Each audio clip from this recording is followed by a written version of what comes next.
澳門特別行政區經濟和社會發展第3個5年規劃正式發布。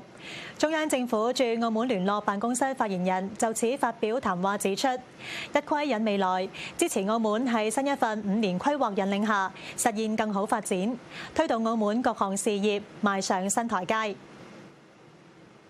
發言人指出，澳門新一份5年規劃探索構建有為政府與高效市場相結合嘅治理新模式，具有里程碑意義。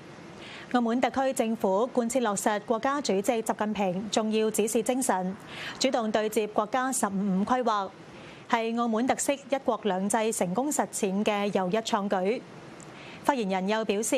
喺編制規劃期間，澳門特區政府採用開門編規劃，舉辦多場諮詢會，廣納社會意見，凝聚全澳共識。呢份綱領性文件明確涵蓋維護國家安全、提升治理效能、推進經濟適度多元、橫琴粵澳深度合作區建設等重點，亦會出台多項工作清單。